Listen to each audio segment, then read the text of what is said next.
Praise the Lord. കർത്താവായ യേശു ക്രിസ്തുവിൻ്റെ അതിപരിശുദ്ധമായ നാമം വീണ്ടും മഹത്വപ്പെടുക്കുമാറാകട്ടെ. അടിയനെ വീഡിയോയിൽ കൂടെ ശ്രവിക്കുന്ന എല്ലാ പ്രിയപ്പെട്ടവർക്കും, ജാതി മത സംഘടനാ വ്യത്യാസമെന്നെ എല്ലാ പ്രിയപ്പെട്ടവർക്കും വീണ്ടും വരുന്ന യേശു ക്രിസ്തുവിൻ്റെ നിസ്തുല്യ നാമത്തിൽ എൻ്റെ സ്നേഹവന്ദനത്തെ പ്രാരംഭമായി അറിയിക്കുന്നു. കഴിഞ്ഞ വീഡിയോയിലിട്ടു ഉപേക്ഷിക്കപ്പെട്ടവരെ ചേർത്തുകൊള്ളുന്ന ദൈവം. ഇന്നത്തെ ചിന്താവിഷയവും അതുതന്നെയാണ്. അതിനകത്ത് 3-4 ചിന്തകൾ സഹോദരിമാരെ കുറിച്ചാണ് അതിനകത്തിട്ടത്. എന്നാൽ അതേപോലെ സഹോദരന്മാരെയും തള്ളപ്പെട്ട ചില അനുഭവങ്ങൾ, ചില ചിന്തകൾ പറഞ്ഞ് പ്രാർത്ഥനയ്ക്കായി സമയം വേർതിരിക്കുകയാണ്. ഒരു പവർഫുൾ മെസ്സേജൊന്നുമല്ല. ആ സഹോദരന്മാരും ഇതേ നിലയിൽ തള്ളപ്പെട്ടവരുണ്ട്, സഹോദരിമാരും തള്ളപ്പെട്ടവരുണ്ട്. എല്ലാം കൂടെ ഒരു വീഡിയോയിൽ പറ്റത്തില്ല, അതുകൊണ്ടാണ് രണ്ടായിട്ടിടുന്നത്. അല്ലാതെ രണ്ടാക്കി കളയാനാണെന്നൊന്നും ആരും ചിന്തിക്കരുത്. എല്ലാവരും പല വിധത്തിലാണല്ലോ ചിന്ത, മനുഷ്യൻ്റെ ബുദ്ധി വർക്ക് ചെയ്യുന്നത്. അതുകൊണ്ടങ്ങ് പറഞ്ഞു പോയത്. അപ്പോൾ അവർ വേറെ, ഞങ്ങൾ വേറെ എന്നുള്ള ചിന്തകളൊന്നും വരരുത്. അതുകൊണ്ടാണ് എടുക്കപ്പെട്ട് പറയുന്നതിൻ്റെ ഒറ്റ കാര്യം. യോനയുടെ വിഷയത്തിലേക്ക് നമ്മൾ കടക്കുമ്പോൾ, യോനയ്ക്ക് ദൈവം, നമ്മൾ യോനയെക്കുറിച്ച് പ്രസംഗിക്കാനൊന്നുമല്ല, യോനയ്ക്ക് ദൈവം ആലോചന കൊടുത്തു. സംഭവം എല്ലാവർക്കും അറിയാം. യോന ദൈവം കൊടുത്ത ആലോചന പറയാതെ തർശീശിലേക്ക് പോകുകയും അതിനുശേഷം രണ്ടാമതും ദൈവത്തിൻ്റെ അരുളപ്പാടനുസരിച്ച് നിനവേൽ പോവുകയും ഒക്കെ ചെയ്തു. ദൂതും അറിയിച്ചു. ദൂതറിയിച്ചിട്ട് പുള്ളി അവരെ തള്ളിക്കളയാനുള്ള എല്ലാ തന്ത്രവും ഒരുക്കി. എല്ലാ തന്ത്രവും തന്നെയല്ല, മാനസാന്തരത്തെക്കുറിച്ച് പ്രസംഗിച്ചുമില്ല. യോനയുടെ തെറ്റവിടെ. പുള്ളി ദൂതും പറഞ്ഞിട്ട് നോക്കിയിരിക്കുക, 40 ദിവസം എണ്ണി ഇരിക്കുക. പുള്ളി അവരെ തള്ളിയതാ. പക്ഷെ ദൂത് കേട്ട ഉടനെ 1,20,000 ചില്ലുവാനെണ്ണം കുഞ്ഞുകുട്ടികളടക്കം ദൈവസന്നിധിയിൽ പ്രാർത്ഥനയോടെ ഇരുന്നപ്പോൾ യോന തള്ളിയവരെ ദൈവം ചേർത്തു. ഏത് പാവിയും മാനസാന്തരപ്പെട്ട് മടങ്ങി വന്നാൽ, അപ്പാ കുറവുകളുണ്ട്, ക്ഷമിക്കണമേ, പരിശുദ്ധ രക്തത്താൽ എന്നെ കഴുകണമേ, ശുദ്ധീകരിക്കണമേ എന്ന് പ്രാർത്ഥിച്ചാൽ, യോഹന്നാൻ എഴുതിയ 1-ാം ലേഖനം 1:7, യെശയ്യാപ്രവചനം 1:18 വചനപ്രകാരം യേശുക്രിസ്തുവിൻ്റെ രക്തത്താൽ കഴുകി ശുദ്ധീകരിച്ച് അവരുടെ കണ്ണുനീരും നിലവിളിക്കും മധ്യത്തിൽ അവരെ ചേർത്ത് കൊള്ളുവാനിടയാകും. അത് ചരിത്രങ്ങളെല്ലാവർക്കും അറിയാം. ആ വിഷയത്തിലേക്ക് ഞാൻ അവിടെ നിൽക്കുന്നില്ല. ഇതുപോലെ തള്ളപ്പെട്ട ഒരുപാട് പേരുണ്ട്. സഹോദരന്മാരുമുണ്ട്, സഹോദരിമാരുമുണ്ട്. മക്കളെ തള്ളിയ അപ്പനെ അമ്മയെ മക്കളെ തള്ളുന്നില്ലേ? അപ്പനും അമ്മയും മക്കളെ തള്ളിക്കളയുന്നില്ലേ? മക്കൾ അപ്പനെ അമ്മയും തള്ളിക്കളയുന്നില്ലേ? ഭാര്യ ഭർത്താവിനെ തള്ളിക്കളയുന്നില്ലേ? ഭർത്താവ് ഭാര്യയെ തള്ളിക്കളയുന്നില്ലേ? അങ്ങനെ പല വിധത്തിലാണ്. അപ്പോൾ നമുക്ക് ചിന്താവിഷയത്തിലേക്ക് വരുമ്പോൾ, യാക്കോബ്, രണ്ടാമത്തെ ചിന്ത, യാക്കോബ് പ്രവചനാത്മാവിനാൽ ഉൽപ്പത്തി പുസ്തകം 49-ാം അധ്യായത്തിൽ തലമുറകളെ വിളിച്ച് ഭാവി കാര്യങ്ങളെ അറിയിക്കുവാൻ വിളിച്ചു വരുത്തി. 12 പേരും കൂടി വന്നു. രൂബേനോട് ദൂത് പറഞ്ഞു. അടുത്ത ശിമേനെയും ലേവിയെയും വിളിച്ചിട്ട് പറഞ്ഞു, നിങ്ങളുടെ സാഹസങ്ങൾ, നിങ്ങൾ കാണിച്ച ഉൽപ്പത്തി പുസ്തകം 34 കാണിച്ച സാഹസം കഠിനമായതാ. എന്നെ നാറ്റിക്കുവാൻ നോക്കിയൊരു വിഷയമാണ് എന്നൊക്കെ യാക്കോബ് പറഞ്ഞിട്ട് ഇവരെ രണ്ടുപേരെയും ശപിക്കുന്നു. ഇവരെ ശപിച്ചു തള്ളുകയാണ്. എന്നാൽ മോശ സീനായി ഹോരേബ് പർവ്വതത്തിൽ പുറപ്പാട് ദിവസം 32-ാം അധ്യായത്തിൽ മോശ പർവ്വതത്തിൽ നിന്നിറങ്ങി വരുമ്പോൾ യഹോവയുടെ പക്ഷത്തുള്ളവൻ ആരുണ്ടെന്ന് ചോദിക്കുമ്പോൾ അവർ ലേവ്യരെല്ലാവരുമെന്ന് അതിനകത്ത് എഴുതിയിരിക്കുന്നത്. 32:26-27 ലേവ്യരെല്ലാവരും. എൻ്റെ ഒരു ചിന്ത എന്ന് പറഞ്ഞാൽ രണ്ടുപേരെ ഒന്നിച്ചല്ലേ ശപിച്ചത്. അപ്പം ശിമിയോനും ആ കൂട്ടത്തിൽ ഉണ്ടാവുമോ എന്നെനിക്കറിയില്ല. പക്ഷെ അവിടെ എഴുതിയിരിക്കുന്ന പദം ലേവ്യരെല്ലാവരും ഞങ്ങളുണ്ടെന്നും പറഞ്ഞുകൊണ്ട് ധൈര്യത്തോടെ മാറി നിന്നു. പലരും പ്രസംഗിക്കുന്ന 11 ഗോത്രം ഇതിനകത്ത് ചേർന്നില്ലെന്ന്. അത് ചേരുവോ ചേരാതിരിക്കുകയോ അതെൻ്റെ വിഷയമല്ല. അവർക്ക് കാളക്കുട്ടിയാണ് വിഷയം. 32-ലെ കാളക്കുട്ടി എന്ന് പറഞ്ഞാൽ ഞാൻ ആ ഭാഗത്തേക്കൊന്നും തിരിയുന്നില്ല. തള്ളപ്പെട്ടവരെ ചേർത്ത് കൊള്ളുന്ന ദൈവത്തിൽ തന്നെ നീങ്ങുന്ന പോയിന്റ് എടുക്കുന്നില്ലെന്നൊക്കെ ചിലർക്ക് വിഷയമുണ്ട്. പോയിന്റ് ആത്മാവിൻ്റെ ശുശ്രൂഷയ്ക്ക് എന്താ പോയിന്റ്? ഇതൊരു പവർഫുൾ മെസ്സേജ് അല്ലാത്തത് കൊണ്ട്, ജാതിമത സംഘടനാ ഭേദമന്യേ അനേകർ ഇത് കാണുന്നത് കൊണ്ടും ഞാൻ അതിലേക്കൊന്നും പവർഫുള്ളിലേക്കൊന്നും പോകുന്നില്ല. ഒന്നുകൂടെ പറഞ്ഞാൽ ഒരു തള്ളി ലേവ്യരെല്ലാവരും വാളെടുത്തു. യഹോവയുടെ പക്ഷത്തുള്ളവൻ ആരുണ്ടെന്ന് ചോദിക്കുമ്പോൾ പൈടകജാലര കേൾക്കവന് ഞങ്ങളുണ്ടെന്നും പറഞ്ഞുകൊണ്ട് ലേവ്യരെല്ലാവരും കൂടി എന്ത് ചെയ്തു? ഇവർ ഒന്നിച്ചു കൂടി. മോശ പറഞ്ഞതിനനുസരിച്ച് അവർ വെട്ടി. 3000-ലധികം എണ്ണത്തിനെ വെട്ടി. അതുകൊണ്ട് മോശ പറഞ്ഞ 26-ാം വാക്യം പുറപ്പാട് 32-26-27 നിങ്ങളുടെ ശാപം അനുഗ്രഹമാകുന്നൊന്നും പറഞ്ഞില്ല. നിങ്ങളെ അനുഗ്രഹത്തിൻ്റെ ഒരു പദം അവിടെ കിടപ്പുണ്ട്. അനുഗ്രഹത്തിൻ്റെ ഒരു വാക്ക് അവിടെ കിടപ്പുണ്ട്. ജലകതുരകടകക്ഷ. അപ്പോൾ അവിടെ ഞാനിങ്ങനെ അങ്ങ് ആത്മീയമായിട്ട് എടുക്കുക. ഏകദേശം അപ്പൻ ശപിച്ച ശാപവുമായിട്ട് 3 നൂറ്റാണ്ടോളം അവർക്ക് ഇരുന്നു ലേവി ശിമയോനും. ഞാൻ പറഞ്ഞത് ശിമയോനോട് കൂടെ ഇതിനകത്ത് ചാൻസ് കൊടുക്കാം. നമ്മളായിട്ട് കൊടുക്കുന്നതല്ല. കാരണം ശപിച്ചപ്പോൾ കൊലപാതകം നടത്തിയപ്പോൾ ഇവന്മാർ രണ്ടും കൂടെ കൊലപാതകം നടത്തി. അപ്പോൾ ഇവിടെ വന്ന് നിന്നപ്പോൾ ഇവന്മാർ രണ്ടും കൂടെ നിന്നു. അപ്പോൾ ദൈവത്തിന് മുഖപക്ഷമില്ലല്ലോ. അതുകൊണ്ട് അവനെ കൂടെ ഇതിൻ്റെ കൂടെ ചേർത്തുകൊണ്ട് അതിലും കുഴപ്പമില്ല, ചേർത്തില്ലെങ്കിലും കുഴപ്പമില്ല. ദൈവോധനത്തിൽ ഇല്ലാത്തതുകൊണ്ട് പറയാം. ലേവ്യരെല്ലാവരും കൂടി എന്ത് ചെയ്തു? ഇനി വേണ്ട, അവൻ മാറിയിരിക്കട്ടെ, ശിമയോനും മാറി നിൽക്കട്ടെ. അപ്പോൾ ലേവ്യരെല്ലാവരും കൂടി വാളെടുത്ത് വെട്ടി. അവരുടെ ശാപം 3 നൂറ്റാണ്ടുകൾക്ക് ശേഷം അനുഗ്രഹമായി മാറി. അതുകൊണ്ട് ദൈവം 2-3 കാര്യങ്ങൾ പറഞ്ഞു. ഒന്ന്, മോശെ നീ ന്യായപ്രമാണം 5 പുസ്തകം എഴുതുമ്പോൾ ഈ 11 എണ്ണത്തിൻ്റെ പേര് വയ്ക്കരുത്, ലേവിയുടെ പേരിൽ ഒരു പുസ്തകം എഴുതിക്കൊള്ളാൻ പറഞ്ഞു. ഓ, എന്തൊരു പദവിയാണ് വയ്ക്കണത്. നീ ലേവിയുടെ യാക്കോബിൻ്റെ തലമുറയായ ലേയയിൽ ജനിച്ച 3ാമത്തവൻ്റെ പേരിൽ ഒരു പുസ്തകം ഇറക്കിക്കൊള്ളാൻ പറഞ്ഞു.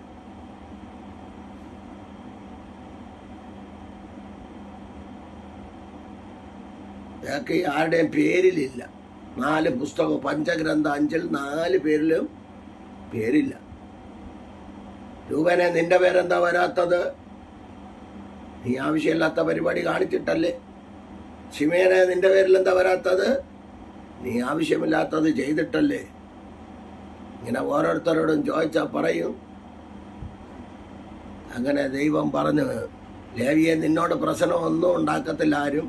കാരണം നീ ദൈവത്തിന് വേണ്ടി നിന്നവനാണെങ്കിൽ. ഒന്ന്, നിന്റെ പേരിൽ ഒരു പുസ്തകം 27 അധ്യായം ലേവിയുടെ പേര് വെച്ച് ഹെഡിങ് വെച്ച് എഴുതിയത് ആരാധന ക്രമമാണ്. ആരാധന ക്രമം എഴുതി വെച്ചു. 144 പ്രാവശ്യം വിശുദ്ധിയെക്കുറിച്ച് എഴുതി വെച്ചു. ഇങ്ങനെ പല വിധത്തിലുള്ള കാര്യങ്ങളുണ്ട്. അടുത്ത് പറഞ്ഞു, മരുഭൂമിയിൽ യാത്ര ചെയ്യുമ്പോൾ പുറപ്പാട് 25:8 പറയുന്നത് പോലെ സമാഗമന കൂടാരത്തിലെ ശുശ്രൂഷയ്ക്കായി ലേവ്യര് നിറഞ്ഞു നിൽക്കട്ടെ. ഈ ഗോത്രത്തിൽപ്പെട്ട ലേവി ഗോത്രത്തിൽപ്പെട്ട പുരോഹിതന്മാർ ഏഫോദ് ധരിക്കട്ടെ. ഏഫോദ് എന്നൊക്കെ പറഞ്ഞാൽ വലിയ വിഷയങ്ങളാ. എന്ന് പറഞ്ഞാൽ പുരോഹിതന്റെ വസ്ത്രത്തിൽ ആറാറ് ഗോത്രത്തിന്റെ പേരെഴുതി, ഗോത്ര പേരെഴുതി ചുമൽക്കണ്ടങ്ങളിൽ പതിക്കണം. യഹമാരുടെ എല്ലാ ഭാരവും ചുമക്കാൻ ലേവി ഗോത്രം വേണം. യഹമാരെ ചുമക്കുന്നവരായി മാറി. തള്ളപ്പെട്ട ലേവിയെ നിന്നെ കർത്താവ് ചേർത്ത് കൊണ്ടില്ലേ? നല്ല പദവി തന്നില്ലേ? നല്ല പദവിയിലേ കൊടുത്തത്. തള്ളപ്പെട്ടവന് നല്ല പദവി ദൈവം കൊടുത്തു. അപ്പൊ തള്ളപ്പെട്ട് കിടക്കുന്ന സഹോദരങ്ങൾ, കുഞ്ഞുങ്ങൾ, ഈ ദൂത് ഏറ്റെടുത്ത് പ്രാർത്ഥിച്ചോ. ദൈവത്തിന്റെ പ്രവൃത്തി വെളിപ്പെടട്ടെ. ദൈവത്തിന്റെ പ്രവൃത്തി വെളിപ്പെടട്ടെ. പാലസ്തീനിലെ യോസഫ്, മറിയയുടെ ഭർത്താവായ യോസഫ്,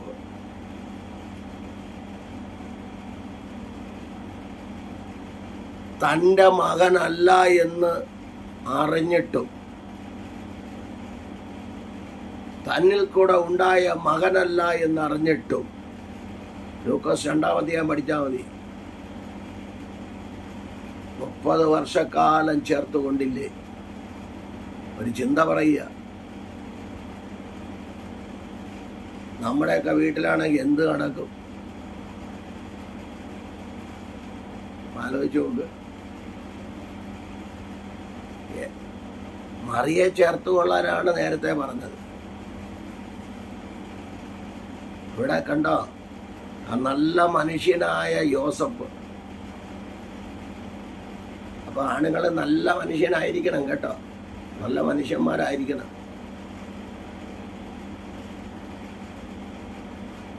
യോസഫ് ഇവൻ ലോകരക്ഷകനാണെന്ന് മനസ്സിലാക്കിക്കൊണ്ട് യവനെ ചേർത്ത് കൊള്ളുന്നതിൽ പരഭാഗ്യം വേറെ ഒന്നുമില്ല എന്ന് മനസ്സിലാക്കിക്കൊണ്ട് കഴിഞ്ഞ 30 വർഷക്കാലം ചേർത്ത് കൊണ്ടില്ലേ? തിരുവഴുത്തിലെങ്ങും കാണുന്നില്ല അങ്ങനെ. എന്നാലും അവിടെ ആയിരുന്നല്ലോ. 30 വയസ്സ് കഴിഞ്ഞപ്പോഴാണല്ലോ നേരെ യോർദാനിൽ സ്നാനമേൽക്കുവാൻ വന്നത്. അങ്ങനെയാണെങ്കിൽ, കാരണം ഈ ഭൂമിയിൽ ഇവനെ ചേർത്ത് കൊള്ളാൻ ഞങ്ങളെ ഉള്ളൂ. ബാക്കിയുള്ളവരാരും അംഗീകരിക്കത്തില്ല. ബാക്കിയുള്ളവർ പറയും ഇവൻ അച്ഛൻ്റെ മകനാ, അവൻ മറിയുടെയും ജോസഫിൻ്റെയും മകനാ, അവൻ ഈ വിവരം എവിടെ നിന്ന് കിട്ടി, ഇവൻ എന്തൊക്കെയാണ് ഈ ചെയ്യുന്നത്, അതുകൊണ്ട് അവനെ അങ്ങ് കൊന്നേക്കാം. പക്ഷെ യോസഫ് പറഞ്ഞു വേണ്ട. യോസഫ് വിചാരിച്ചു വേണ്ട, ഇവൻ ആരാണെന്ന് മനസ്സിലായവൻ അവനെ കൊല്ലത്തില്ല. ഇവൻ ആരാണെന്ന്, യേശുക്രിസ്തു ആരാണെന്ന് മനസ്സിലാക്കിയിട്ട് പറഞ്ഞു അവനെ 30 വർഷക്കാലം അവനെ ചേർത്തുകൊണ്ടു. അതിൻ്റെ പ്രതിഫലം തൻ്റെ തലമുറകൾക്ക് ലഭിച്ചിട്ടുണ്ട് എന്ന് പറഞ്ഞാൽ അവർ ഈ പെട്ടകം എടുക്കുവാനിടയായി, അവർ യേശുക്രിസ്തുവിനെ പറയുവാനിടയായി. യേശുക്രിസ്തുവിൻ്റെ അർത്ഥ സഹോദരനായ യൂദാ പോലും യൂദായുടെ ലേഖനം പഠിക്കുമ്പോൾ യേശുക്രിസ്തുവിനെ ചേർത്തുകൊണ്ടു. യേശുക്രിസ്തുവിനോട് ഇറങ്ങിപ്പോകുവാൻ പറഞ്ഞ തൻ്റെ സഹോദരങ്ങൾ പോലും, അർത്ഥ സഹോദരന്മാർ, അവർ പോലും ക്രിസ്തുവിനെ ഏറ്റുകൊണ്ടു. ആ യേശുക്രിസ്തു കണ്ടോ, ആ യേശുക്രിസ്തുവിനെ ഏറ്റുകൊണ്ടത് മൂലം തലമുറകൾ മാനിക്കപ്പെട്ടില്ലേ യോസഫ്? അതുകൊണ്ട് അതിൽ ഭാരപ്പെടണ്ട. തള്ളപ്പെട്ട ഒരുപാട് പേരുടെ കൂട്ടത്തിൽ യോസഫും അവൻ യേശുക്രിസ്തു തള്ളപ്പെട്ടവരുടെ കൂട്ടത്തിലുണ്ട്. നീ ഇശായിയുടെ വീട്ടിലോട്ടൊന്ന് ചെന്ന് നോക്ക്. 16-ാം അധ്യായം, ശമൂവേൽ എഴുതിയ 1-ാം പുസ്തകം 16-ാം അധ്യായം 17-ാം അധ്യായം, കഥാപാത്രങ്ങളുടെ പേര് പറഞ്ഞ് മാത്രം പുള്ളി പറയുക 27-ാം സങ്കീർത്തനം 10-ാം വാക്യം, എൻ്റെ അപ്പനും അമ്മയും എന്നെ ഉപേക്ഷിച്ചു, എങ്കിലും യഹോവ എന്നെ ചേർത്തുകൊള്ളും. ഉണ്ടാവും വിശ്വാസം. അപ്പനും അമ്മയും ഉപേക്ഷിക്കും. ചിലർക്ക് അപ്പനാണ് ദൈവം, ചിലർക്ക് അമ്മയാണ് ദൈവം. ആര് നമുക്കൊരു വിഗ്രഹം ആകരുത്. അപ്പനും അമ്മയും ഒന്നും വിഗ്രഹം ആകരുത്. ദൈവമാണ് സകലതും തന്നത്, സകലതും നടത്തിയത് ദൈവമാണെന്നുള്ള ഉത്തമ ബോധ്യം ഉണ്ടായാൽ മതി. വേറൊന്നൊരു വിഷയമല്ല. അതുകൊണ്ട് ദാവീദിനെ തള്ളി. പുള്ളി പറയുക, വീട്ടിലെ 16-ാം അധ്യായത്തിലൊരു ഫംഗ്ഷൻ നടക്കുക.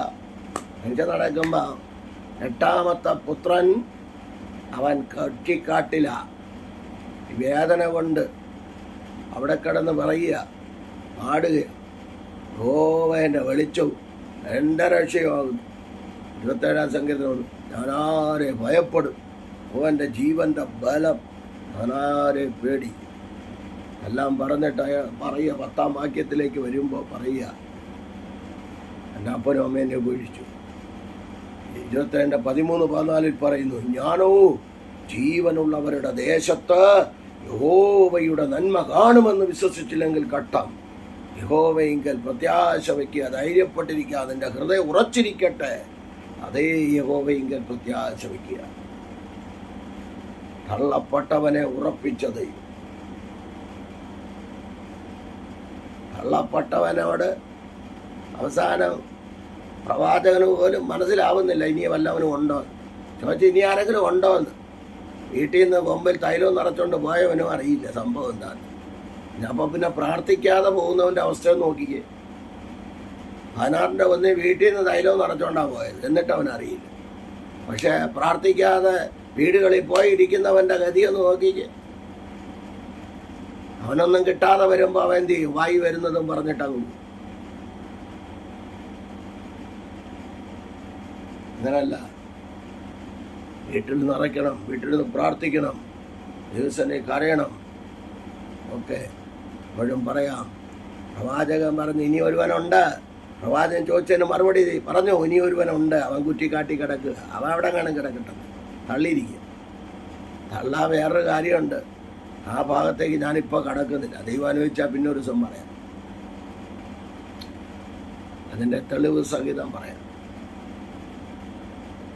പുള്ളി ദാസിയുടെ മകനാണെന്ന് പലപ്പോഴും പറയുന്നുണ്ട്. ഞാനിപ്പം അതിനെ തൊട്ട് വിടുക, പാപാവം വിടുക. അപ്പനും അമ്മയും തള്ളിയില്ലേ, സഹോദരങ്ങൾ തള്ളിയില്ലേ. തള്ളിയ സ്ഥാനത്ത് തന്നെ സ്വർഗത്തിലെ ദൈവം കൊണ്ട് ചേർത്ത് വെച്ചില്ലേ അവിടെ. അവൻ വന്നല്ലാതെ ഇവിടെ പന്തിക്കിരിക്കുകയല്ലെന്ന്. അപ്പനും തള്ളും, അമ്മയും തള്ളും, സഹോദരങ്ങളും തള്ളും, എല്ലാവരും തള്ളും.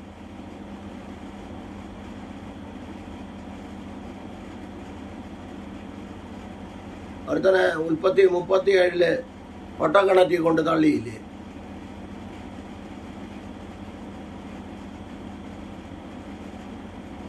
തള്ളി കളഞ്ഞത് മാത്രമാണ്. ഇസ്മായിലിയർക്ക് 20 വെള്ളിക്കാശിന് വിറ്റില്ലേ അമ്മമാര്.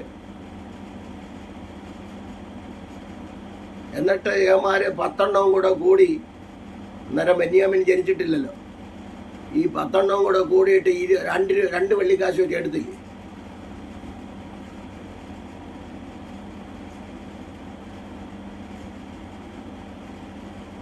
അത് മാത്രമാണ് വിൽക്കുന്ന ആർക്ക്? ഇസ്മായിലിയർക്ക്. അമാരുണ്ടെന്ന് വേറെ വിറ്റില്ലേ പോത്തിപ്പറഞ്ഞു. അമാരെത്ര വാങ്ങിച്ചെന്ന് നമുക്ക് കണക്കില്ല, ബൈബിളിൽ കണക്കൊന്നും പറയുന്നില്ല. എന്തായാലും ഇസ്മായിലിയർ അവർ ചുമ്മാതൊന്നും കൊടുത്ത് കാണത്തില്ല, അത് ഉറപ്പാണ്.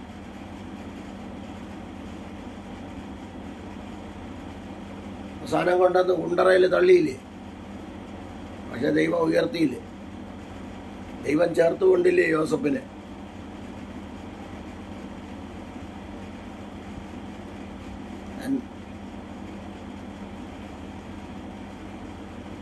എല്ലാവരെയും കൊണ്ട് ചേർത്തില്ലേ. അവസാന ഘട്ടങ്ങളിലേക്ക് വരുമ്പോൾ അപ്പനും സഹോദരങ്ങളും എല്ലാം ചെന്നില്ലേ, ഒന്നിച്ച് ചേർന്നില്ലേ. ഇതാണ് ഉപേക്ഷിക്കപ്പെടുന്നവനെ ചേർത്തുകൊള്ളുന്ന ദൈവം എന്ന് പറയുന്നത്. സഭക്കാർ ഉപേക്ഷിക്കുമോ? 100% ഉപേക്ഷിക്കും. അതിന് തെളിവാണ് ഫിലോമന്റെ ലേഖനം. 1-ാം അധ്യായം, ഒരധ്യായമേ ഉള്ളൂ. എനിക്ക് തോന്നുന്നു 25 വാക്യമേ ഉള്ളത്. യൂദായുടെ ലേഖനത്തിൽ 25 വാക്യമുള്ളൂ. ഒരധ്യായം 25 വാക്യം. ഫിലോമോന് 25 വാക്യം ഉള്ളെന്നാണ് തോന്നുന്നത്. ഞാൻ പറയാം. അവിടെ ഫിലോമോൻ തള്ളി. എന്നെ ഈ വീഡിയോ കൂടെ ഒരു ഫിലോമോനും കേൾക്കുന്നുണ്ട്. നിങ്ങൾ തള്ളിയെന്നല്ല ഈ പറയുന്നത്. അപ്പോൾ ഫിലോമോൻ തള്ളി. തൻ്റെ ഭാര്യ അപ്പിയെ തള്ളി. അപ്പിയെന്ന് പറയരുത്, അത് ഭയങ്കര പ്രശ്നമാണ്. അപ്പിയയ്ക്കും എൻ്റെ സഹോദരി പ്രിയ സഹോദരൻ ഫിലോമോനും, അടുത്ത് പറയുന്നു സഹോദരി അപ്പിയയ്ക്കും അവിടുത്തെ ശുശ്രൂഷകനായ അർക്കിപ്പോസിനും എഴുതുന്നത്. അപ്പം അപ്പൻ, അമ്മ, മകൻ അർക്കിപ്പോസ്, ഇവരെല്ലാരും കൂടി ഒനേസിമോസിനെ അങ്ങ് തള്ളി. എന്തോ കട്ടെടുത്തോണ്ട് ഓടിയെന്നാ പറയുന്നത്. അതൊന്നും ബൈബിളിലൊന്നുമില്ല. അതിപ്പം കട്ടാലും കട്ടില്ലെങ്കിലും കട്ടെന്ന് പറയത്തില്ലേ, കള്ളനാണെന്ന് പറയത്തില്ലേ. അവനെ ഞങ്ങളുടെ കൂടെ ഇത്രയും നാളൊക്കെ നിന്നു, പക്ഷെ കട്ടോണ്ടാ പോയത്. അതന്നെ അവിടെ എല്ലാവരും പ്രസംഗിക്കപ്പെടുന്നതാ. പിന്നെ ചെന്ന് ഏറിയത് ഒരു അഭിഷക്തന്റെ കരങ്ങളിലാണ്. ആ പുള്ളിയെ നമുക്ക് അഭിഷക്തൻ എന്നാ പറയാൻ, അഭിഷിക്തന്റെ കരങ്ങളിൽ പോയെന്ന് പറയാം. അഭിഷിക്തൻ യേശുക്രിസ്തു മാത്രമേ ഉള്ളൂ. അഭിഷിക്തദാസന്റെ കരങ്ങളിൽ പോയെന്ന് പറയാം. അതാ ശരി. അഭിഷിക്തൻ എന്ന് പറയണ്ട, അഭിഷിക്തൻ എന്ന് പറഞ്ഞ ഒരാളെ ഉള്ളൂ, യേശുക്രിസ്തു. മധ്യസ്ഥ പ്രാർത്ഥനയുണ്ട്, മധ്യസ്ഥൻ ഒരുവനേ ഉള്ളൂ.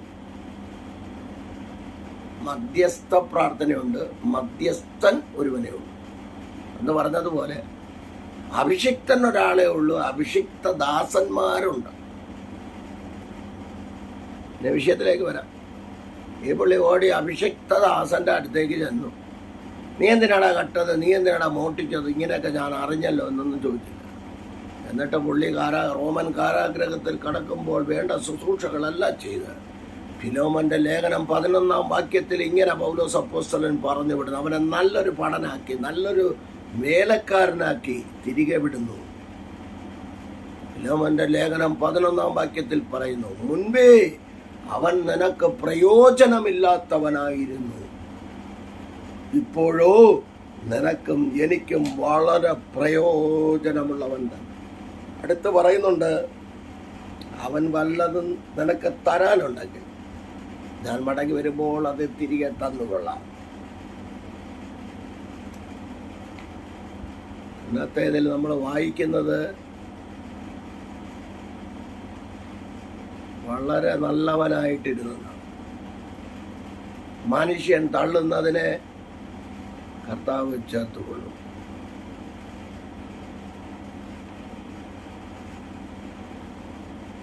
ദൈവദാസന്റെ ഭാഷയെ പറഞ്ഞ തള്ളേണ്ടതിന് തള്ളണം, കൊള്ളേണ്ടതിനെ കൊല്ലണം. കൊല്ലണമെന്നല്ല, തള്ളേണ്ടതിനെ തള്ളണം, കൊള്ളേണ്ടതിനെ കൊള്ളണം. അപ്പോൾ എന്ന് പറഞ്ഞതുപോലെ ഞാൻ അതിലേക്ക് കടക്കുന്നില്ല. പിന്നെ വിഷയത്തിലേക്ക് ഞാൻ വരാം. നമുക്ക് പ്രാർത്ഥിക്കാം. ഈ അവസ്ഥയിൽ കൂടെ പോകുന്ന അനേകരുണ്ട്. അതുകൊണ്ടാണ് പറയുന്നത്, അനേകരുണ്ട്.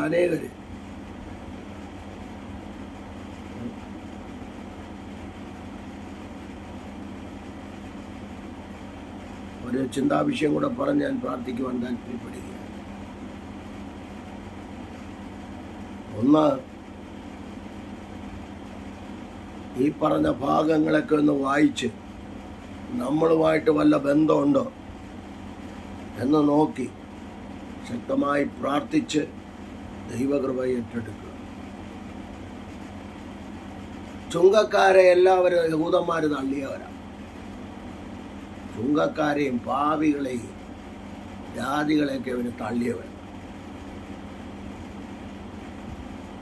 കർത്താവ് ഇരുന്ന് മുഴങ്കാലും അടക്കി പ്രാർത്ഥിച്ച്, ലൂക്കോസിന്റെ സുവിശേഷം 6-ാം അധ്യായത്തിൽ പ്രാർത്ഥിച്ച്, ലൂക്കോസിന്റെ സുവിശേഷം 9-ാം അധ്യായത്തിൽ ഇവന്മാരെല്ലാം അങ്ങ് തെരഞ്ഞെടുത്ത് അതോറിറ്റിയും പവറും ഒക്കെ കൊടുത്ത് നമ്മരെ ശുശ്രൂഷയ്ക്കാക്കി.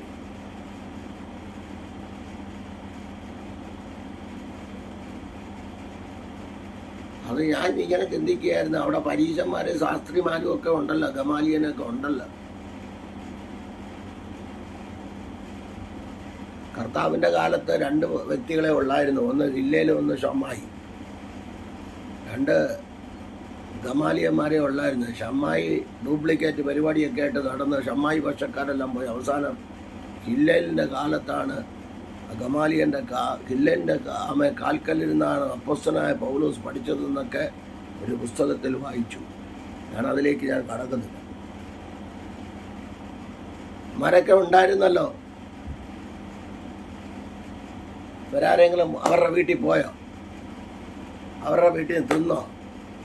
അവരുടെ ഒരു ഒറ്റ കണ്ടുപിടുത്തം അതാ, ചുങ്കക്കാരുടെയും പാവിയുടെയും വീട്ടിൽ ചെന്നിരുന്ന് തിന്നുന്നു, കുടിക്കുന്നു. ഇതൊക്കെയാണ് യേശുക്രിസ്തുവിനെ കുറിച്ചുള്ള കംപ്ലൈൻറ്റ്. ഇന്നും അവരുടെ കംപ്ലൈൻറ്റ് മാറിയിട്ടില്ല. ചിലരുടെ കംപ്ലൈൻറ്റ് അങ്ങനെ എന്നും കിടക്കും. പണ്ടത്തെ കംപ്ലൈൻറ്റ് ഇപ്പോഴും കിടക്കുക. പണ്ടത്തെ കംപ്ലൈൻറ്റ് ഇപ്പോഴും കിടക്കുക. പണ്ട് അമ്മായിയമ്മ പറഞ്ഞത് ഇപ്പോഴും ഓർത്തോണ്ടിരിക്കുകയാണ്. ഇത് അവരെന്നാലും അത് പറഞ്ഞല്ലോ. ഇത് വെച്ചോണ്ടാ കർത്തൃമേശയൊക്കെ എടുക്കുന്നത്. സഹോദരന്മാരും കാണും, സഹോദരിമാരും കാണും. ഉണ്ട്, എനിക്കറിയാം. ഇന്നും മറക്കാതെ കൊണ്ടു കിടക്കുന്ന ആൾക്കാർ. എന്നിട്ട് എന്നാ ഗ്ലോറി അല്ലേലിയ.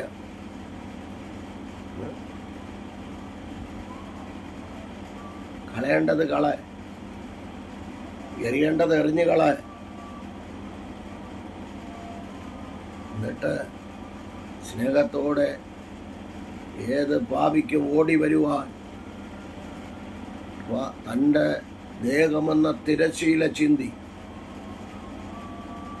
കർത്താവായ യേശുക്രിസ്തു ജീവനുള്ള പുതുവഴിയായി നമുക്ക് തുറന്നു തന്ന്, എബ്രായർ 4:16 പറയുന്നത് പോലെ ഏത് സമയത്തും ഏത് പാപിക്കും, കൊടും പാപിക്കും കൃപാസനത്തിങ്കിലേക്ക് അടുത്ത് ചെല്ലുവാൻ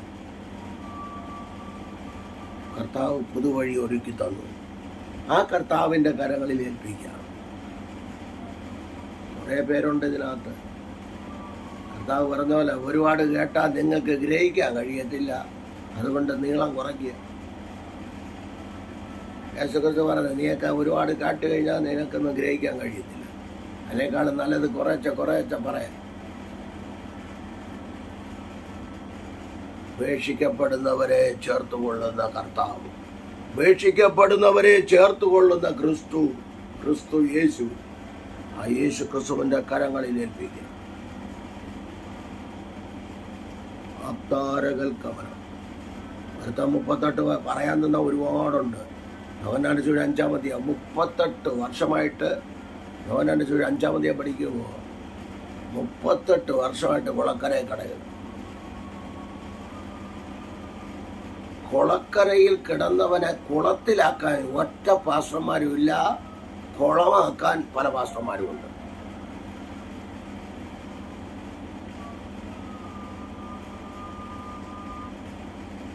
ഞാനൊരു ഉപദേശിയുടെ പരിതാപകരം എന്നുള്ള ഒരു വീഡിയോയിൽ കൂടെ കുറെ കാര്യങ്ങൾ ഇട്ടിട്ടുണ്ട്. കേൾക്കാൻ ചെവിയുള്ളവൻ കേൾക്കട്ടെ. സ്നാപക യോഹന്നാൻ അപ്പൻ ശുശ്രൂഷിച്ച സ്ഥലത്ത് വന്ന് സർപ്പസന്തതികളെ എന്ന് വിളിച്ചപ്പോഴും സ്നാനപ്പെടാൻ ആൾക്കാർ ഇഷ്ടം പോലെയാണ്. ഇന്ന് മോളെ മക്കളെ എന്ന് വിളിച്ചാൽ സ്നാനപ്പെടും. അതിൻ്റെ ആവശ്യമില്ല. കേൾക്കാൻ ചെവിയുള്ളവൻ കേൾക്കട്ടെ, കേൾക്കാൻ ചെവിയുള്ളവൻ കേൾക്കട്ടെ. മനസാന്തരപ്പെടുക.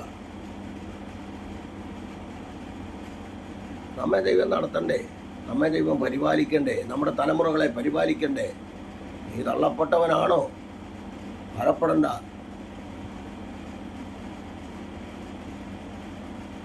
തള്ളപ്പെട്ട ഭാരപ്പെടണ്ട. കർത്താവിൻ്റെ കരങ്ങളിൽ ഏൽപ്പിച്ചു കൊടുത്താൽ മതി. തള്ളപ്പെട്ടവരെ ഉപേക്ഷിക്കുന്ന കർത്താവല്ല, കർത്താവ് ചേർത്ത് കൊള്ളുന്നതാണ്. ഒരു കാര്യം കൂടെ പറഞ്ഞ് പ്രാർത്ഥിക്കാം. ലൂക്കോസിന്റെ സുവിശേഷം 24 അധ്യായത്തിലേക്ക് കടന്നു വരുമ്പോൾ 39 മുതലുള്ള ഭാഗങ്ങൾ താഴോട്ട് വായിക്കുമ്പോൾ ക്രൂശിൽ 2 കള്ളന്മാര് കിടന്നു. അതിന് ഒരു കള്ളൻ പറഞ്ഞു, കർത്താവേ, നീ രാജത്വം പ്രാപിച്ചു വരുമ്പോൾ നീ എന്നെയും കൂടെ ഓർക്കണമേ എന്ന് പറഞ്ഞപ്പോൾ, നീ എന്നോടുകൂടെ എന്ന് പർദീസയിലിരിക്കും എന്നരുളി ചെയ്ത അരുമനാഥനായ എൻ്റെ ദൈവം. അവിടെ ഒഴുകിയ, എൻ്റെ ഒരു ചിന്ത പറയാം, അവിടെ ഒഴുകിയ രക്തം, കുന്തം കൊണ്ട് കുത്തിയ രക്തം, കുന്തം കൊണ്ട് കുത്തിയപ്പോൾ വീണ രക്തം. ഇതൊരു ആത്മീയ ചിന്തയാണ്. ഇത് ഈ കള്ളന്മാരുടെ 2 പേരുടെ മീത് വീണെങ്കിലും ഒരു കള്ളന് മാനസാന്തരം വന്നില്ല, ഒരു കള്ളന് മാനസാന്തരം വന്നു. മാനസാന്തരം വന്ന കള്ളന്മാർക്കായി സ്തോത്രം, മാനസാന്തരപ്പെടാതിരിക്കുന്ന കള്ളന്മാർക്കായി സ്തോത്രം. എല്ലാത്തിനും സ്തോത്രം പറയാനല്ലേ.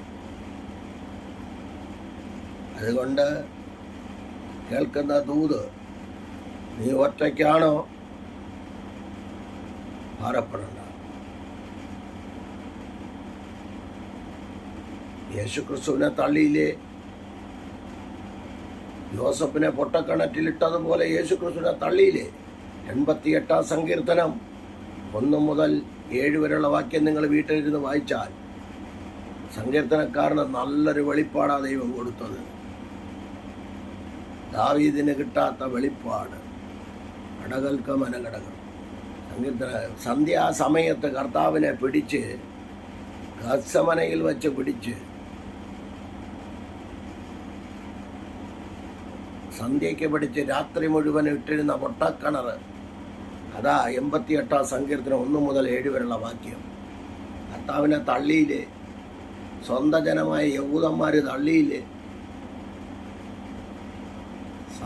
സകല ചരാചരങ്ങളെ സൃഷ്ടിച്ച് അഖിലാണ്ടത്തിൻ്റെ ഉടയവനെ തള്ളിയെങ്കിൽ നിങ്ങളെയും തള്ളും, നിങ്ങളെയും തള്ളും. അവസാനം ഒരു തള്ളുണ്ട്. എവിടെയാണെന്നറിയാമോ? സുവിശേഷം കേട്ടിട്ടും മാനസാന്തരപ്പെടാത്ത, വിശ്വാസ സ്നാനം പിതാവിൻ്റെയും പുത്രൻ്റെയും പരിശുദ്ധാത്മാവിൻ്റെയും നാമത്തിൽ വിശ്വാസ സ്നാനം സ്വീകരിക്കാത്തവന് ഫിലിപ്പിയർ 2:10 വചനപ്രകാരം എൻ്റെ നാമത്തിൽ സകല മുഴങ്കാലും മടങ്ങും എന്ന് പറഞ്ഞാൽ അത് ഇവിടെ അല്ല, 1000 ആണ്ട് വാഴ്ച കഴിഞ്ഞ ശേഷമാണ് ഞാൻ പ്രസംഗിക്കുന്നത്. സകല മുഴങ്കാലും മടങ്ങും.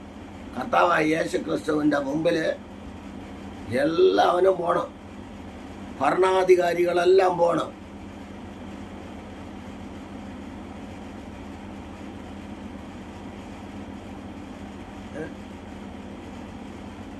എല്ലാ കള്ളുകുടിയനും എല്ലാവനും പോണം, പഞ്ചകന്മാരെല്ലാം അവിടെ പോണം. പോയിട്ട് ദൈവദാസന്മാരെ ഉപദ്രവിക്കുന്നവരെല്ലാവരും അവിടെ പോകണം. അവിടെ ചെന്നിട്ട് പറയണം, യേശു കർത്താവെന്ന് വായ് കൊണ്ട് ഏറ്റു പറഞ്ഞ് മുഴങ്കാലും മടക്കിയിട്ട് യേശുവേ നീയാണ് കർത്താവെന്നും പറഞ്ഞിട്ട് ഏറ്റ് പറഞ്ഞിട്ട് ഒരൊറ്റത്തുള്ള നരകത്തിലോട്ട്. അവനെ ചേർത്ത് കൊള്ളത്തില്ല. ഞാൻ ആ പാവം കൊണ്ട് അവിടെ നിന്ന് മാനസാന്തരപ്പെടുന്നവനെ, നിലവിളിച്ച് കരയുന്നവനെ ലോകം തള്ളിയാലും രണ്ടപ്പൻ ചേർത്തുകൊള്ളും. പക്ഷേ ഇവിടെ ചേർത്ത് കൊള്ളാത്തവനെ പലരുമുണ്ട്. എന്ന് പറഞ്ഞാൽ കർത്താവിനെ അറിഞ്ഞിട്ട് യേശുവേ എൻ്റെ കുറവുകളെ ക്ഷമിക്കണമേ എന്ന് പറയാത്ത വ്യക്തിജീവിതങ്ങളെ നേരെ അവിടെ ചെല്ലും, മുട്ടുമടക്കാൻ പറയും. ദൂതന്മാർ ധൈര്യം നിൽക്കുകയല്ലേ? 1,85,000 എണ്ണത്തിന് ഒറ്റ ദിവസം ഒറ്റ രാത്രി കൊണ്ട് തട്ടിയവരൊക്കെ അടുത്ത് നിൽക്കുക, തട്ടാൻ കണക്കാക്കി. അന്ന് തട്ട് കിട്ടുന്നതിന് മുൻപേ ഇന്ന് ദൈവസേനയെ മുട്ടുകുത്തിക്കോ. എന്തായാലും യേശു കർത്താവെന്ന് പറയാതെ നരകത്തിൽ തള്ളില്ല കർത്താവ്, എത്ര വലിയ പുള്ളിയായാലും ചെയ്യും. ആ പ്രവചനം അവിടെ നിവൃത്തിയാവുന്നത് 1000 ആണ്ട് വാഴ്ചയ്ക്ക് ശേഷം. അവിടെയാണ് യോഹന്നാന്റെ സുവിശേഷം 5:28-25 മുതലുള്ള വാക്യങ്ങൾ വായിക്കുമ്പോൾ അവിടെ കിടക്കുന്ന അതാണ്. കല്ലറകളിലുള്ളവരെല്ലാവരും ഉയർക്കും. അങ്ങനെ കിടക്കുന്നത്. കർത്താവിൻ്റെ മധ്യാകാശ വരവെങ്കിൽ എല്ലാവരും ഉയർക്കത്തില്ല. അമ്മമാർ അവിടെ തന്നെ കിടക്കും. 1000 ആണ്ട് വാഴ്ച കഴിഞ്ഞ് ഒരു എല്ലാവരും എഴുന്നേക്കണം. എൻ്റെ ഭാഷയെ പറഞ്ഞാൽ രക്ഷിക്കപ്പെട്ട് സ്നാനപ്പെട്ട് വിശുദ്ധിയിലും വേർപാടിലും ജീവിക്കുന്ന ദൈവ പൈതങ്ങൾ, ഡെയിലി മാനസാന്തരം പ്രാപിക്കുന്ന ദൈവമക്കൾ, അവരെ സ്പിരിച്വൽ ബോഡിയാണ് അങ്ങോട്ട് പോകുന്നത്. ഇനി അപ്പോൾ മറ്റവർക്ക് എങ്ങനെയാണെന്ന് ചോദിച്ചു കഴിഞ്ഞാൽ അവർ ഈ ബോഡിയോടുകൂടെ തന്നെ ഉയർക്കണം. ഏത് ബോഡിയിൽ മരിച്ചോ ആ ബോഡിയിൽ തന്നെ എഴുന്നേൽക്കണം. കുഞ്ഞായിട്ടും ചെറുപ്പക്കാരനായിട്ടും വയസ്സായിട്ട് എഴുന്നേൽക്കണം. എന്നാലേ ക്ലിയർ ആവും. കാരണം കുഞ്ഞുങ്ങൾക്ക് ശിക്ഷാവധിയില്ല, യവന്മാർക്കൊക്കെ ശിക്ഷാവധിയുണ്ട്. തിരിച്ചറിവില്ലാത്ത കുഞ്ഞുങ്ങൾ ഏത് മതത്തിൽപ്പെട്ടാലും ഏത് ജാതിയിൽപ്പെട്ടാലും ശിക്ഷാവിധിയില്ല. കർത്താവ് ചേർക്കും. അതാ പൈതങ്ങളെ എൻ്റെ അടുക്കൽ വരുവാൻ വിടുവിൻ, അവരെ തടയരുതെന്ന് പറഞ്ഞത്. ഞാനിവിടെ നിർത്തട്ടെ. അതുകൊണ്ട് ലാസ്റ്റിൽ യേശു കർത്താവ് എന്ന് വായി കൊണ്ട് ഏറ്റു പറഞ്ഞിട്ട് നരകത്തിൽ പോണോ അതോ സ്വർഗത്തിൽ പോണോ ഇവിടെ ഏറ്റു പറഞ്ഞിട്ട്. അതുകൊണ്ട് തള്ളപ്പെടുന്നവനെ ചേർത്ത് കൊള്ളുന്ന നല്ല കർത്താവിൻ്റെ കരങ്ങളിൽ. ലാസ്റ്റ് നരകത്തിൽ തള്ളിയാൽ പിന്നെ കർത്താവെ എന്നെയും കൂടെ ചേർത്ത് കൊള്ളണേ എന്ന് പറഞ്ഞ പരിപാടി നടക്കില്ല. അതുകൊണ്ട് നരകത്തെക്കുറിച്ചൊന്നും ആരും പ്രസംഗിക്കാറില്ല. അതുകൊണ്ട് ഒരു ചിന്ത കൂടെ തരാം. സ്വോത്രം, നിങ്ങൾ ക്ഷമിക്കണം. ഈ ബോഡിയോട് അങ്ങോട്ട് ചെല്ലുക. നിത്യദണ്ഡനം അനുഭവിക്കുമെന്നാണ് കിടക്കുന്നത്. നരകത്തിൽ നിത്യദണ്ഡനം. ദണ്ഡിപ്പിക്കണമെങ്കിൽ എന്ത് വേണം? ശരീരം വേണം. അതുകൊണ്ട് നീയൊക്കെല്ലാം കൂടി കർത്താവിനെ ഇവിടെ മനുഷ്യ അവതാരമെടുത്ത് വന്ന കർത്താവായ യേശുക്രിസ്തുവിനെ ദണ്ഡിപ്പിച്ചില്ലേ? അതുപോലെ ഒരു ദണ്ഡനം അവിടെ ഉണ്ട്. എന്താ ദണ്ഡനമെന്നറിയാം? പറഞ്ഞുതരാം. ചാകാത്ത പുഴുവും കെടാത്ത തീയും മൂക്കിക്കൂടെ കണ്ണിക്കൂടെ ചെവിക്കൂടെ ഇങ്ങനെ കയറി ഇറങ്ങി ഇവിടുത്തെ മെത്ത അവിടുത്തെ പുഴുമെത്ത. കെടാത്ത തീയിലും ചാകാത്ത പുഴു. കെടാത്ത തീയിൽ ചാകാത്ത പുഴു. ചാകാത്ത തീയിൽ കെടാത്ത പുഴുവും കെടാത്ത തീയിൽ ചാകാത്ത പുഴു. അതുകൊണ്ട് എന്താണ് അതിങ്ങനെ തീ കൊണ്ട് ഉരുകി പുഴു ചാകത്തില്ല. ഇതിങ്ങനെ ഈ ബോഡിയിലെ ശരീരം മുഴുവനും ഉരുകി താഴെ ഇറങ്ങും. താഴെ ഇറങ്ങിയിട്ട് പല്ലുകടി ചുണ്ടുകടി അത് മാത്രം കാണും. പല്ലുരുകത്തില്ല. പല്ല് കടിക്കണ്ടേ? ബൈബിള് അവിടെ കരച്ചിലും പല്ലുകടി ഉണ്ടാകുന്നത് എന്തിനാണെന്നറിയാം? മിക്കവാറും അച്ഛന്മാരെ നോക്കിക്കൊണ്ടായിരിക്കും പല്ല് കടിക്കുന്നത്. എൻ്റെ ഭാഷയും പറഞ്ഞു. നീയൊക്കെ അവർ പറഞ്ഞപ്പോൾ ആ പാവപ്പെട്ട ഉപദേശിമാർ വന്ന് പറഞ്ഞപ്പോഴേ ഞങ്ങൾ സ്നാനപ്പെടാൻ തയ്യാറായതാ. പക്ഷെ നീ ഒരുത്തനാണ് സമ്മതിക്കാത്തത്. അതുകൊണ്ട് ആദ്യം യവന്മാരെ പല്ല് കടിക്കും. പല്ലുകടി എല്ലാം കൂടി വട്ടം നിന്ന് അച്ഛന്മാരെ പല്ല് കടിപ്പിക്കും. അതുകൊണ്ട് അച്ഛന്മാരെ ഇവരെ അച്ഛനൊന്നും വിളിക്കാൻ പാടില്ല. കാരണം എന്താണ്? അച്ഛനൊന്നും പറയാൻ പാടില്ല. യവന്മാർ പിള്ളേരുടെ അച്ഛനല്ലേ അച്ഛനെന്ന് പറയുന്നത്, യഥാർത്ഥ അച്ഛൻ. പിന്നെ പെരുന്തച്ഛനെന്നല്ല വിളിക്കും. അത് കുഴപ്പമില്ല. അതുകൊണ്ട് തമാശയായിട്ട് എടുക്കല്ലേ.